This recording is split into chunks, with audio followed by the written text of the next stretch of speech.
What an honor it is to be a part of this virtual online Wilberforce weekend experience. And I love the theme, by the way, the idea of truth, love, together. As Christians, we often talk about speaking the truth in love. But the problem now is that we're facing a culture where we don't really love the truth. And sadly, I think there are some Christians who don't necessarily love the truth as a concept, or even in terms of its concreteness in the person of Jesus. So how can we speak the truth in love until we fall back in love with the truth itself? How can we do that in a post-truth world? Now, some time ago, I was traveling for a speaking engagement. And normally when I travel internationally for a speaking engagement, I fly. But this particular speaking engagement was in Canada, which I border. I live in the state of Michigan and in the Detroit, Michigan area, so I can drive to a lot of different speaking engagements within Ontario. And this particular engagement was in a town called Wallaceburg. Now, in order to get to Wallaceburg, I don't cross a bridge or go under the tunnel near Detroit. Instead, in this particular instance, I crossed a river over a car with a car ferry.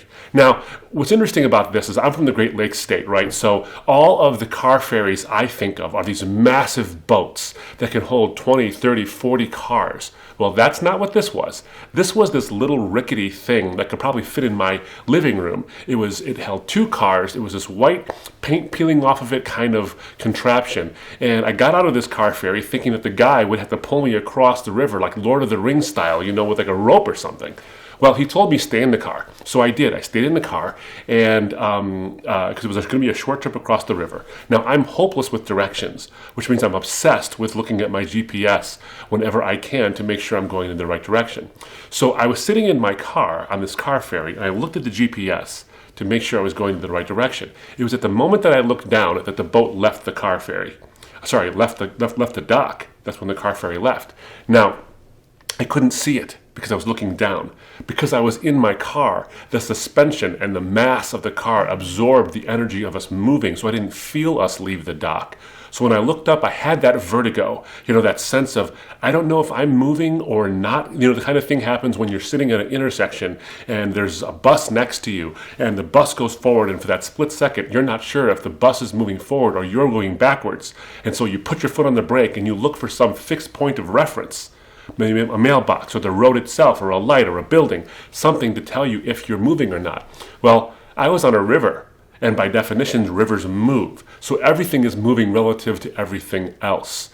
It was only when I caught a glimpse of the distant shore and I saw that I was getting closer to it, that's when I realized the fixed point of reference, the solid foundation, allowed me to get my bearings, and the nausea and the vertigo and the confusion cleared up.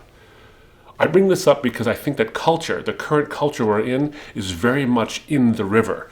Everything seems to be moving relative to everything else. And if there is a sure foundation, that's considered an oddity.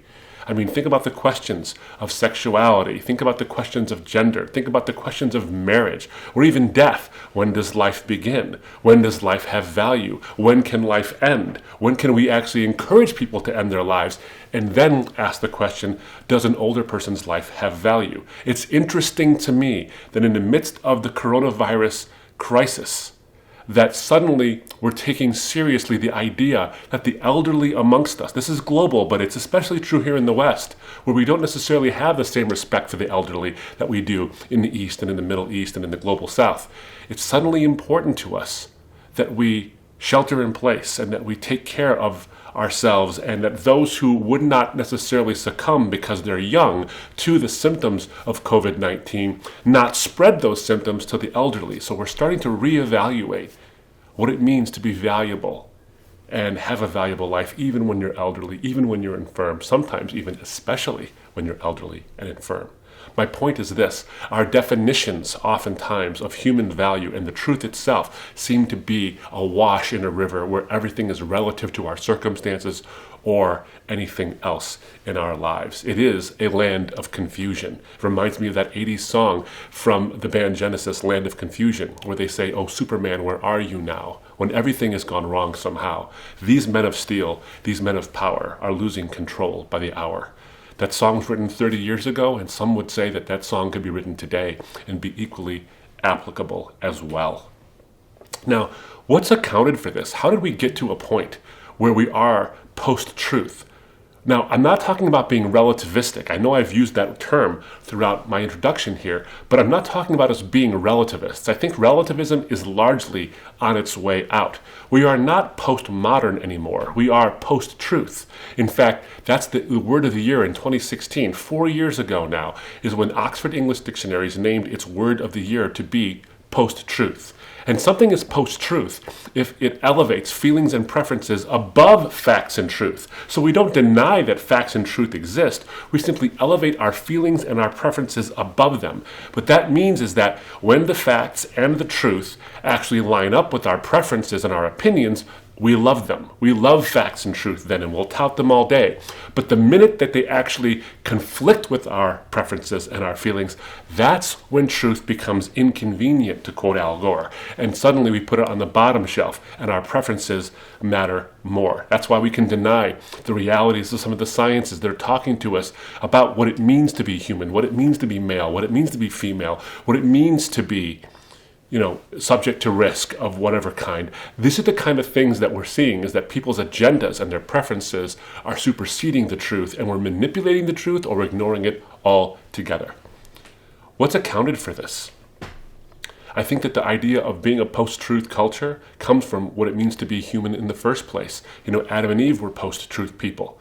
They were created with the truth that their very existence depended upon why they were created. And why they were created was to be in communion with God. But they didn't want to just be in communion with God. They wanted to be God. So their preference was elevated above the truth. And that's what allowed Satan to deceive them and eat of the fruit they knew they shouldn't even be eating. And then they imbibe in that fruit, and they suddenly realize the folly of their ways. They elevated their preferences above the truth. The first post-truth people were the first people. And the seeds of the post-truth culture that we see today, which is blossoming with its own fruit, were planted in the very first garden. What are the consequences of this? Well, I think the consequence, number one, is that we have this sense of autonomy. And we mixed up this idea of freedom with autonomy. Freedom is the sort of hallmark virtue of Western society. When we think of freedom, that's what we think of in the West. We love our freedoms. But we've stopped using that word in the way it was originally intended. We think freedom means freedom from all kind of restraint whatsoever, when the reality is, as Isaiah Berlin says, is that freedom from restraint is only one aspect of freedom, but there's also freedom for the greater good, and the imposition, self-imposition of doing things and even restraining ourselves from doing things so that others may benefit and so that truth will prevail. But now we're not talking about freedom. We're talking about autonomy, which is the ability to do whatever you want, whenever you want. It comes from the Greek, autos, meaning self, nomos, meaning law. So when you are autonomous, you are a law unto yourself. Now what that means is this, is that if I'm a law unto myself and another person is a law unto themselves, and then preferences, I should say, and feelings matter more than truth. If I'm an autonomous being and my preferences matter more than the truth, and or someone else is an autonomous being and their preferences matter more than the truth, but if my preferences and their preferences collide and they clash and they contradict, who is going to decide who's right and who's wrong? It won't be truth, because that's at the bottom rung of the importance scale. It won't be truth. It will be power, and we'll see not only autonomy but autocracy, and even dictatorial edicts where certain people get discriminated against, and those who don't have the power or don't have the guns or don't have the microphones will become subordinated. Isn't it ironic that in our quest for autonomy, ultimate unlimited freedom, someone ends up enslaved? But the second consequence, I think, of this post-truth thing that we're experiencing, this post-truth culture, is that we lose all sense of reason as well. If truth is no longer important to us, then how do we actually come to a realization that what we want in our lives is actually true, and that we conform our lives to the truth itself? So I was speaking a while back, and I was giving my testimony. I came from a Muslim background, and I became a Christian. And I was giving my testimony, and when I do that, I normally don't talk about how false Islam was. I talk about how true the gospel is. You see, I became a Christian not because that was false, but because the gospel is true. Now, by definition, obviously, everything that is contradictory to Christianity would, if Christianity is true, be, by definition, false. Well, a guy was sitting there, and he was really paying attention to what I had to say, and he came up to me afterwards, and he said, I appreciated how you talked about your testimony, but you didn't disagree with Islam. I said, well, I think you missed the point, because if I didn't disagree, then I would have stayed that way and saved myself and a lot of people a whole lot of pain. He said, but can I show you something? And he had a diagram he wanted to show me. And in the middle of the diagram was a capital T, very bold-faced capital T he had drawn. And he says, this is the absolute objective truth, and there is such a thing. But great, you and I are on the same page. He says, but all of us have, and he had these little lowercase t's surrounding the capital T, all of us have versions of the truth, but they're incomplete. And we're striving to get to the objective truth, which we'll have one day when we're all enlightened.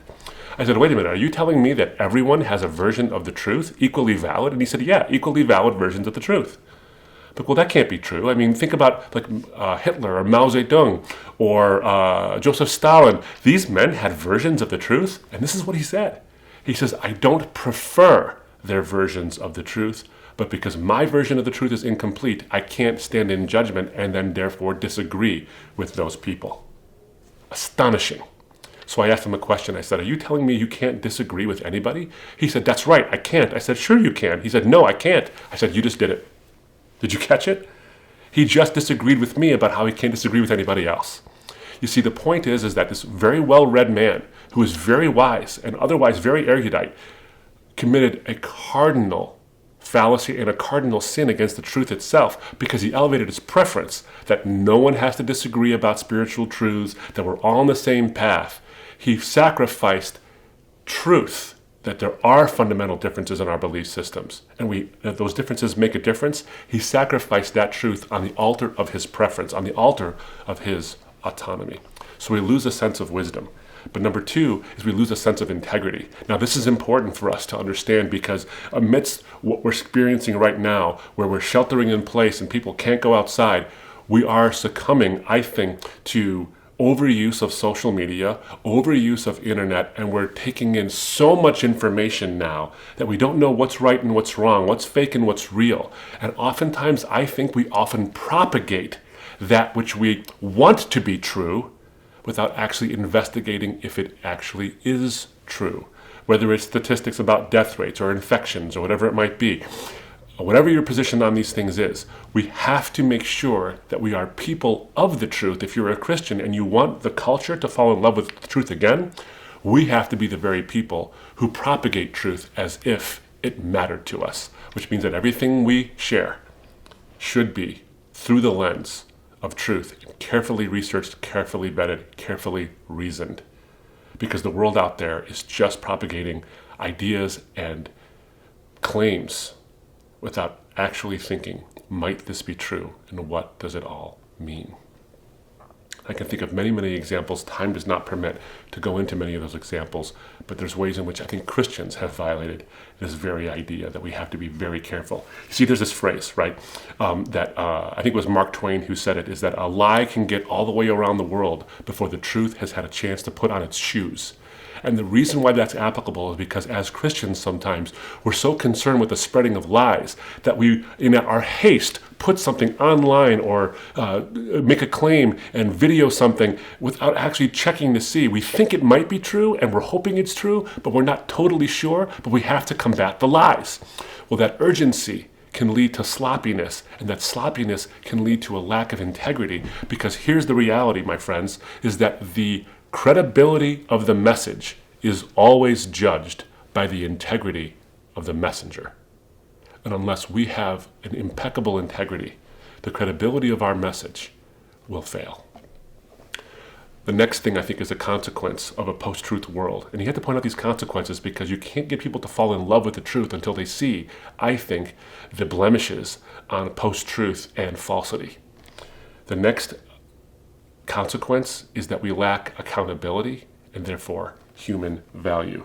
You know, it was a phenomenon that started to happen in 2016 and even before that, but certainly after the election, that it became common, whether on social media or even in face-to-face chats, when we were no longer trying to get at the truth of a matter. What we did was we vilified our enemies. So if you're on the right, the left is always telling lies. If you're on the left, the right is always telling lies. And even if you're in the middle, if you're a moderate, the right and the left, they're always telling lies. We assume the worst in someone else's motivations. Why? Because I'm autonomous, and that person dared to disagree with me, and I'm a law unto myself. I am my own God, and how dare they disagree with me, especially if they use facts. And so we villainize them, what I call Hitlerize them. We Hitlerize someone by saying, you cannot possibly be a good person because you disagree with me, and how dare you? This is exactly, I think, the situation we find ourselves in. And so we begin to devalue one another, and we don't actually come to the truth. One of the other realities of life is that pornography use is on the rise amidst the shelter in place. People are bored. People can't have the human contact. And what they do is they bring a counterfeit involved in the whole thing. And they begin to sort of have illicit mental affairs with people who aren't their husband or aren't their wife, because they need to punctuate the dreariness, as it were, or the mind is at play. Here's what's interesting about this. Do you see the play here? Is that in our quest for autonomy, unlimited, unbounded freedom, we end up enslaving ourselves to images we can't break ourselves free from. That's the whole pornography addiction thing. So we have these little machines that for some reason we still call them phones, these little devices. And no one makes phone calls on these things, but we do things with them like cyberbully, like treat people like dirt because they happen to disagree with us and make ourselves feel better about it, or look at images and we objectify these human beings and make them objects of our lust. And we think we're autonomous somehow. I mean, think about the last time your phone died and there wasn't a charger around. I guarantee you got twitchy. You couldn't wait to find a charger. I'm disconnected, oh my goodness. But even when there are connections, and whether it's your phone or your tablet or your laptop, whatever it happens to be, what do we do with the time when it is charged? We spend it looking at things we shouldn't be looking at. It's interesting to me that we've actually named these devices now, like Siri and Alexa and whatever else. And so we ended up humanizing objects that we use to objectify humans, because our preferences and our feelings matter more than the truth or the value of that human being.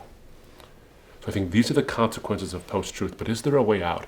And the answer is a resounding yes, there is a way out. We can recover our love for the truth once again by understanding that autonomy is not the goal, freedom is the goal, and freedom always has a boundary, and the Bible expressly acknowledges this. It acknowledges that freedom has a boundary. That sounds counterintuitive, but it must be so. I mean, when my wife and I bought this house, we saw that it had a big backyard and we couldn't wait for our kids to play in that. And at the time I only had one child. I have 3 wonderful kids now. My firstborn, my boy, was the only kid we had at the time. And we realized the house backs up to a main road. And so despite the big backyard, there's cars and trucks whizzing by all the time. So we were terrified that our son and eventually all of our kids wouldn't be able to play in the backyard because they would, being kids, run into the street and get pulverized because they don't look. Unless we created a boundary. You cannot play beyond this area. Then the kids would have the freedom to enjoy the purpose of the backyard. And that purpose is exactly what freedom is all about. Purpose is the boundary for freedom. True freedom isn't the ability to do just what you want, whenever you want, in whatever way you want. True freedom comes with a boundary. And what is the boundary? The boundary is truth and purpose. In fact, the truth of your and my purpose. You look at John chapter 8, verses 31 to 36, and you have this very famous encounter where Jesus says to those who had believed in him, he says that if you abide in my word, you are truly my disciples, and you will know the truth, and the truth will set you free. Did you catch the coupling there? He says you will know, knowledge, the truth, reality, and the truth will set you free. What a distinction between that kind of an idea and what the culture is saying today. The culture is saying you will feel something, and that is, quote unquote, your truth. It's all about perspective and preference. It's not about the truth, it's about your truth. And so the culture says what you feel and what you prefer leads to autonomy, which only results in chaos, as I pointed out, because autonomous creatures whose preferences conflict will only get in conflict. Jesus says it's not feelings or preferences, it's the knowledge of the truth that sets you free. Now, their response to him is nothing short of hilarious, because what they say back to him is this, is that we are children of Abraham and have never been enslaved to anyone. How is it you say we shall become free? That's really funny, because the reality was, as children of Abraham, they had been enslaved. Did they forget the 400 years of bondage to Egypt? In fact, they celebrate their liberation from Egypt at an annual feast called the Passover. It's one of the most important parts of the Jewish life. And yet they say they've never been enslaved to anyone. And they're making this claim while under Roman occupation. Do you see what I'm saying here? Is that the desire for preference, the elevation of preference and feeling over facts and truth, distorts your perceptions and realities. These people didn't want to hear what Jesus had to say, and so they distorted reality so that they could respond by trying to contradict Jesus. But then Jesus, in his wonderful way, his firm yet gentle way, says something so beautiful. And he says, "Truly, truly, I say to you, everyone who practices sin is a slave to sin." In other words, your preferences will enslave you. The slave does not remain in the house forever. The son remains forever. So if the son sets you free, you will be free indeed. Now, did you catch the coupling here? Is that Jesus says you will know the truth, and the truth will set you free. The son sets you free. That means the son is the truth. Truth is found in a person. Let me wrap this up by saying this. I was at Yale University at an open forum with Ravi Zacharias, and a young man came up to the microphone afterwards. Not afterwards. It was during the open forum, during the Q&A session. He had a very astute question. He says, "So I can see how truth leads to freedom, but can you tell me, how does Jesus play into this? How is Jesus the truth that leads to freedom? And does his crucifixion and resurrection, the hallmark, the center of the Christian claim, how does that actually factor into all this?" What a question. I was so glad he asked.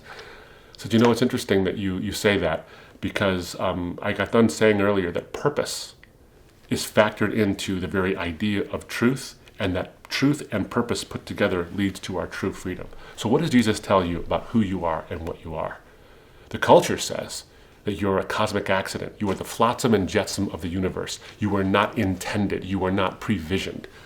What Jesus says is that you are made in God's image. You have an inherent value, not an incidental value. Your value is objective.